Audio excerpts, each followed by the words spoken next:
Decorria o ano de 1963, quando, pela primeira vez, a 12 de abril, na freguesia da Agualva, Ilha Terceira, se realizava ao vivo a Paixão de Cristo.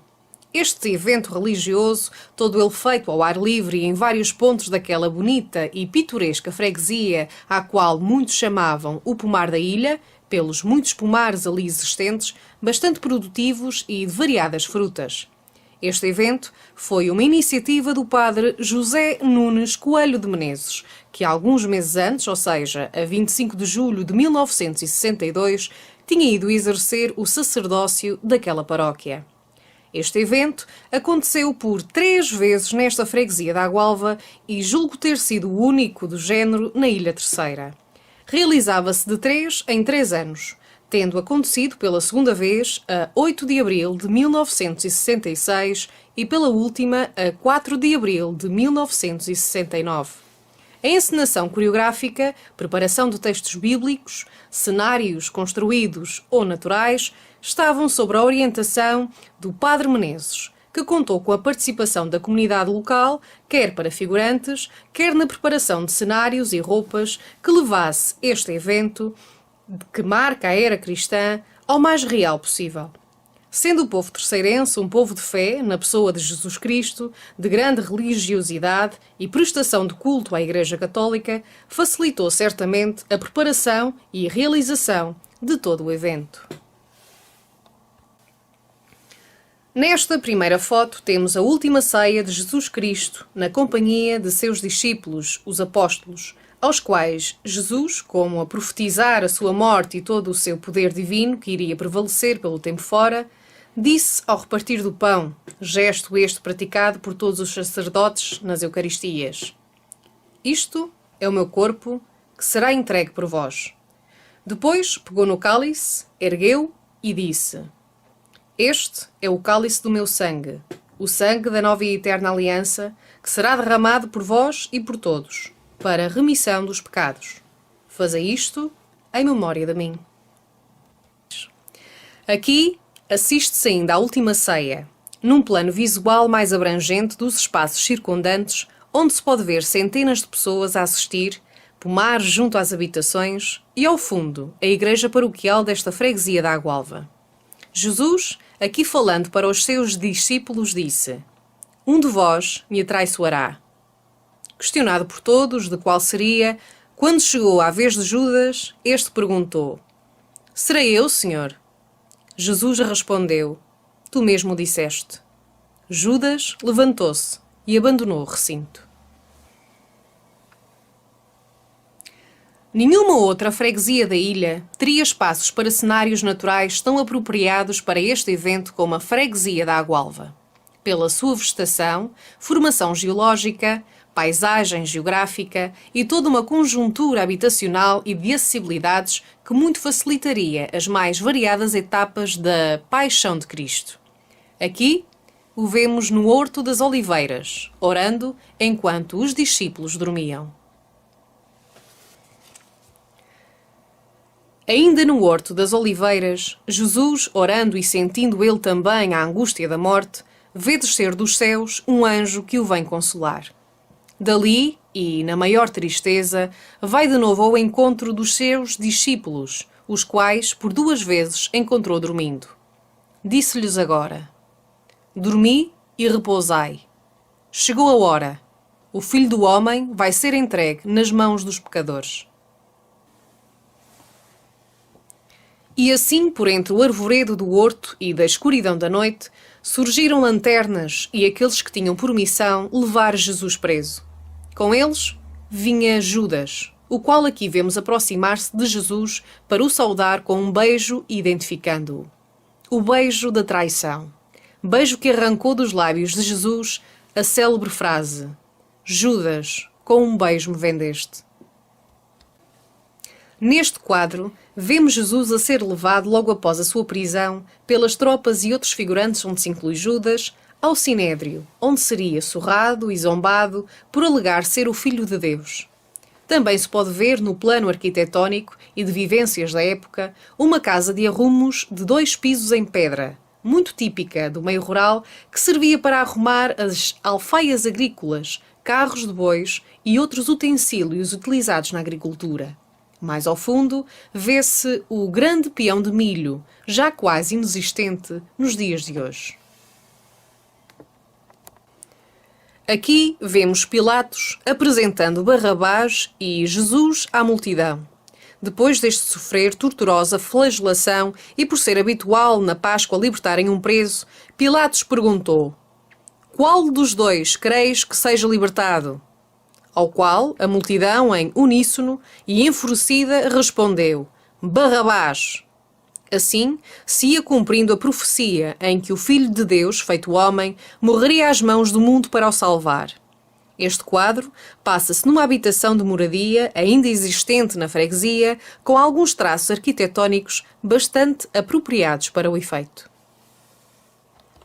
No mesmo espaço onde Pilatos propôs à multidão a condenação ou a libertação de Jesus, recebe este agora, Pilatos, bastante receoso, a visita da esposa que, aflita, lhe vem narrar um sonho que teve que passava pela não condenação de Jesus. Pilatos tentou por várias vezes inocentar Jesus, mas a pressão dos sacerdotes sobre ele não o permitiram, e foi então que Pilatos, num gesto simbólico, lavou as mãos. Neste quadro, em grande plano, vemos os figurantes zombando e pedindo a crucificação de Jesus, quando este, depois da flagelação, junto com Barrabás, foi por Pilatos apresentado à multidão, para que esta se pronunciasse qual dos dois devia ser posto em liberdade. Este espaço, preparado para as instalações do Sinédrio, julgo ser o das traseiras da escola primária da freguesia. Aqui vemos Jesus a ser levado ao sumo sacerdote Caifás, onde foi interrogado e humilhado perante uma multidão exaltada que, em burburinho e gritos, pediam a sua morte, a sua crucificação. Começa o percurso de Jesus até ao Calvário para ser crucificado. Em grande plano, vê-se Caifás, os anciãos e demais súbitos a acompanhá-lo para assistirem aos preparativos e crucificação de Jesus. Desde a prisão ao julgamento e condenação de Jesus, tudo foi ilegal perante a lei hebraica. Os príncipes, sacerdotes, escribas e anciãos maniataram tudo para que Jesus fosse preso, condenado e executado no mínimo espaço de tempo, por se aproximar o dia de Páscoa. Jesus carregando a cruz a caminho do Calvário. À frente, destacamos a figura do reverendo Padre Menezes, pároco da freguesia da Agualva, a pessoa que organizou e coordenou todo este evento da Paixão de Cristo. Aqui vemos Jesus falando às mulheres que, chorando compadecidas, o acompanhavam. Foram estas as suas palavras: "Filhas de Jerusalém, não choreis sobre mim, mas chorai sobre vós mesmas e sobre os vossos filhos, porque virão dias em que se dirá: felizes as estéreis, os ventres que não geraram e os peitos que não amamentaram." Nesta etapa, vê-se Jesus em grande plano já bastante debilitado, exausto pelo martírio, pelo percurso, privações e pelo peso da cruz. É aqui ajudado por Simão, um cireneu que, regressando do campo onde trabalhava e cruzando-se com Jesus e toda a multidão, foi obrigado pelos soldados romanos a carregar com a cruz. Continuando Jesus a sua caminhada para a morte, sempre debaixo de grande aparato militar da época e de uma enorme multidão que, impávida, assistia a todas as torturas infligidas, sabendo todos dos milagres, testemunhos e presença de Jesus, que o seu único crime foi assumir-se como Filho de Deus, o que, para o sumo sacerdote e príncipes da Igreja, era uma blasfémia, um crime, para o qual o castigo era a morte. Ainda aqui vemos o criminoso Barrabás, que, sendo solto a troco da condenação de um inocente, usa de uma corda para o arrastar, para o humilhar, para o arrasar. Crucificação de Jesus. Perante uma imensa multidão, Jesus, já bastante fragilizado, foi colocado na cruz e pregado de pés e mãos. Pregos esses que iriam suportar o peso do seu corpo até o suspiro final, quando a cruz fosse erguida. A crucificação, na época, era prática corrente de castigo, testemunho para todos como a justiça era pesada para quem transgredisse as leis. No caso de Jesus, uma justiça manipulada pelo poder religioso na altura, que iria cometer, ao crucificar o inocente, a maior barbárie da lei dos homens, para que, aos desígnios de Deus, era o cumprir das profecias. Jesus agonizando no Monte Calvário, onde foi crucificado junto com 2 ladrões, como se um deles se tratasse. Este quadro não aconteceu sempre no mesmo sítio da freguesia, pois, como já referi, a freguesia da Agualva é uma freguesia com espaços, vegetação, arruamentos e toda uma sensibilidade religiosa do seu povo, para que um evento desta natureza e dimensão fosse bem sucedido. Descida de Jesus da cruz depois deste expirar. Ao aproximar-se o fim do dia da sexta-feira, era urgente retirar os corpos da cruz e sepultá-los, antes que brilhasse a primeira estrela no firmamento. Pois preparavam já a Páscoa e o dia de sábado é solene para os judeus. O corpo de Jesus foi descido com todo o cuidado e depositado nos braços de sua mãe. Maria sentada junto à cruz, onde seu filho foi crucificado, amparando-lhe a cabeça em seu regaço. À volta, vêem-se homens e mulheres que acompanharam Jesus e sua mãe em todo este processo, engendrado pelos sumos sacerdotes e príncipes da Igreja. Estes contribuíram de forma ilegal perante a lei hebraica numa corrida contra o tempo, pelo aproximar da Páscoa, festa judaica, para assim cometerem o maior crime da história da humanidade, uma vez que Jesus, até aos dias de hoje, é proclamado o Salvador do mundo. Jesus aqui a ser levado do suposto Monte Calvário para a igreja paroquial. Pode-se constatar, nesta foto, um plano visual mais alargado, onde os imensos figurantes que participaram neste evento religioso, como as centenas de pessoas de toda a ilha que ali se deslocavam para assistir a toda uma encenação inédita na Ilha Terceira.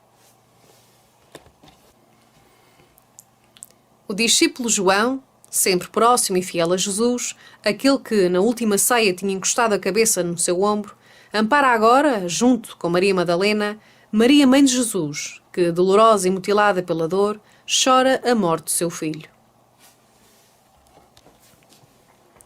Jesus Cristo envolto no sudário com que iria a sepultar.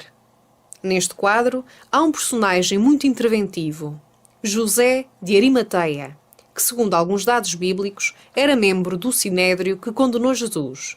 Outros dados indicavam que era um discípulo muito rico, que admirava Jesus e que, por influente que era, tinha pedido a Pilatos o seu corpo, para o qual ele próprio preparou o sudário e o túmulo onde Jesus foi sepultado.